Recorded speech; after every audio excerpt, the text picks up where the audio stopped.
Hey everyone, it's the Earth 1999 coming back to the Stranger Worlds Dragon Ball sourcebook for D&D. Last time we talked about the player races, languages, and backgrounds. Link to that video below. Now the sourcebook also includes 10 new subclasses and 14 new magic items, which we're going to be going over today. Going to be providing you with the highlights and my notes that I have for each one. So first up is the College of Presentation Bard. These bards focus on the art portion of martial arts. They can use their bardic inspiration to increase their attack power, they can dodge incoming blows, and they can even attack again if they miss a target. Number 2 is the Poco Priest Cleric. These clerics use the wrath of their draconic god to strike down their foes. They get a special holy symbol in the way of a talisman. This talisman lets them learn an extra cantrip, and they can summon a dragon to help them fight. Divine Strike at level 8 and level 17, and their dragon can even help them recover after falling to 0 hit points. Number 3, Martial Artist Fighter. Hey, so you know how some subclasses apply one class's theme to another class? Like how Eldritch Knight is a wizardly fighter, or Divine Soul is a clerical sorcerer? That's what we have here. They are a monastic fighter. They learn martial arts and get access to ki to boost their power. Number 4 is the Way of the Spiritualist Monk. The Spiritualists are a line of mystics that use their ki to cast spells. Remember what we were saying a second ago about Eldritch Knight being a wizardly fighter? Well, this is a sorceress monk. They can recover ki, attach an unarmed strike to casting a cantrip, and they can use their ki to superpower their spells. Number 4.5 is Way of the Sun Soul. This is a class from Xanathar's Guide that is being applied here, almost like a Super Saiyan. They can launch sunbolts, and they can protect themselves using solar energy. Okay. Number 5 is Oath of Milk Delivery. This is amazing. Okay, so for those of you who don't know, in the original Dragon Ball show, when Goku and Krillin started training with Master Roshi, their morning routine was to run around an island delivering milk. So these guys, they can channel divinity to increase their calcium supply, can create an aura of dairy to protect against poison and heal their allies.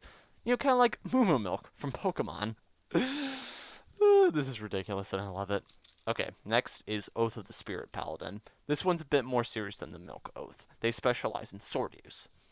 Okay, number 7 is the Wild Bandit Rogue. It's basically Yamcha. Remember what we were saying a second ago about Eldritch Knight being a wizardly fighter?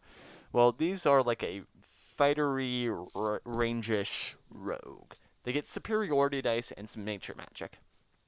Okay, number 8 is Monastic Soul Sorcerer. Remember when we said a second ago about Eldritch Knights being a wizardly fighter? Well, these are monastic sorcerers. Have I worn out that joke at this point? Well, I don't care. Anyway, they can channel their charisma into their martial arts techniques. I know this means that they are magically enhancing their own natural battle prowess, but I prefer to think that they use their charm to hurt people. And instead of ki points, they just get new ways to spend their sorcery points. Number 9, Lord of Time Warlock. These warlocks make a pact with an extratemporal entity. They get a version of the Bane spell that works by messing with time around a particular target. They can switch places with another creature 60 feet away. Side note, I think that should be a once per rest ability and require a saving throw if the creature is unwilling.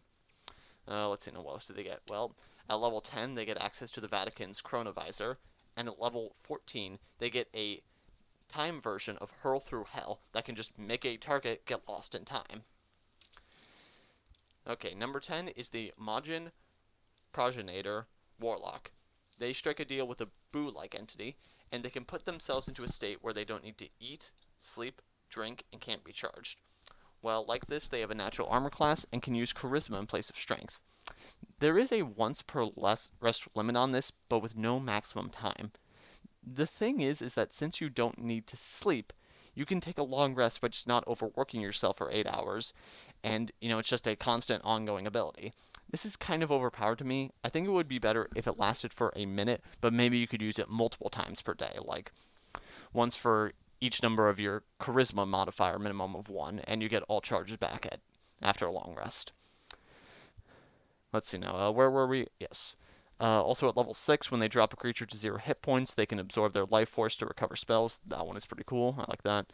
Then at 10 and 14, they can heal themselves and imitate another creature's action. Okay. Now it's time for the magic items. Those special bits of loot that every player wants to collect.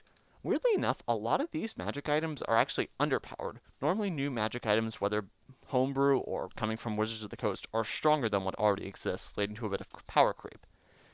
Reading over these also kind of made me wish that there was a category in between uncommon and rare, because it feels like quite a few of those could fit in here. And way too many of these require attunement, but let's look over them individually. Okay, number one, the Bancho Fan. Attuning to this rare wondrous item lets you cast Control Weather up to 3 times per day. Okay, honestly, I know what I said a minute ago, but this item is actually a bit overpowered. It's one of the rare exceptions. It's only a rare item, but gives you the power of an 8th level spell. I would say, perhaps either bump this up to Legendary and only let you do it once per day, or replace the spell with Investiture of Wind. Okay, Championship Belt. This uncommon item can only be attuned to by a monk. While in use, you gain a passive +5 persuasion and intimidation rolls made to martial artists. This one is also kind of underpowered. Its abilities are so niche that it isn't worth an attunement slot. I would say make it so you don't have to attune, and it can also be used by a martial artist archetype fighter. Okay, Demon Fork. This is a rare attunement weapon, +1 trident that does an extra 1d8 against Celestials. That's also underpowered. I would take away the attunement requirement and make it a bit more powerful. The Dragon Slayer, for example, does 3d6 extra damage. Then the Giant Slayer, that's only 2d6, but it can knock a target prone. Perhaps instead, this weapon is 1d12, but the target must succeed on a DC 15 Wisdom save, or be frightened by you until the start of your next turn. Okay, Dragon Ball Locator. This is a rare wondrous item that tells you if a Dragon Ball is within 500 feet. It can also be used to cast Artificer spells. Now, considering the sheer size of the world, that primary function just isn't very helpful. Perhaps if you are very far away, it could just give you some cardinal direction, like north or east. Then becomes more precise as you get closer. Then, once you are within the 500-foot range, you just have to search for it manually.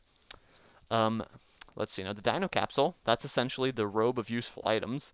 Don't have much to say on this one, except perhaps that they should come in a case of 1d6 capsules in them and have a set rarity of rare for such a case.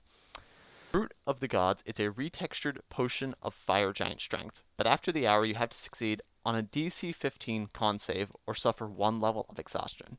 I like the concept. I mean, exhaustion is a cool mechanic, but right now this is just taking an existing magic item, keeping it at the same rarity level, and then giving it a drawback.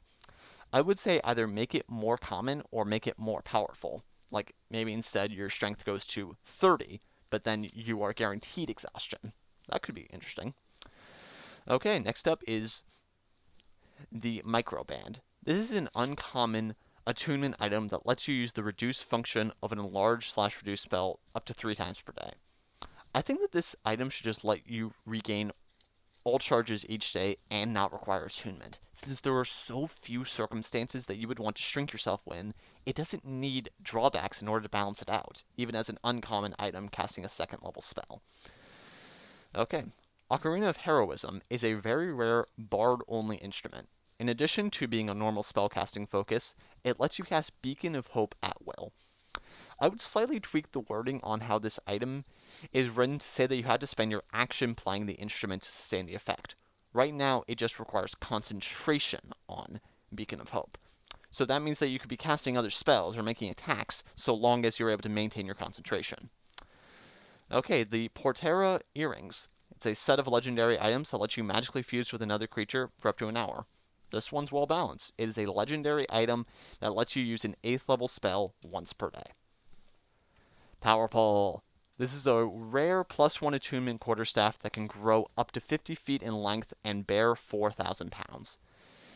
This one, I would say, is also fine without the attunement, but its rarity level is fine, based on its abilities.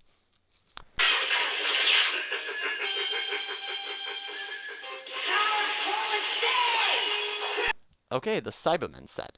This is an uncommon item with 1d4 seeds in it. Once planted, the seeds will grow into Cybermen in 1 to 6 rounds.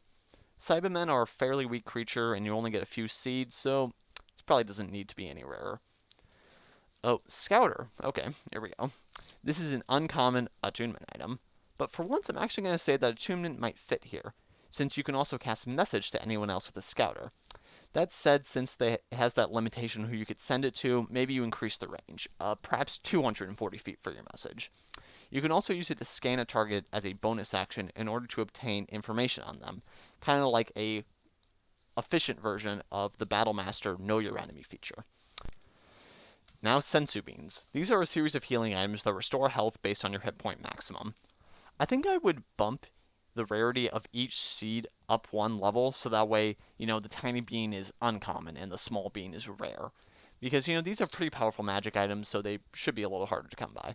I would also give the beans each the effect of the Good Berry spell, since sensu beans were originally introduced as a highly efficient food source. It wasn't until later on in Dragon Ball that they were seen as a primary healing item. Okay, those are the main items, but there are also 2 artifacts that we can go over. First up is the Zeta Sword. This is a powerful sentient weapon with a self-centered personality. It's a +3 sword that can cast a number of spells, and it also gets 2 random beneficial properties as seen on page 219 of the Dungeon Master's Guide. Lastly is the Dragon Balls. These work the way they do in the show. You collect all 7, and then you can summon Mighty Shenron to make a wish. And that's everything for today. I think the next time we cover this source book, it will be for the feats and spells. If you want to check out more of my content, I just put out a video on elemental bending from Avatar. If you want to hear about more magic items, then you can check out an older video on my favorite common magic items. Until then, I'm the Aries1999. Hope you enjoyed this video. Have a great day, and God bless.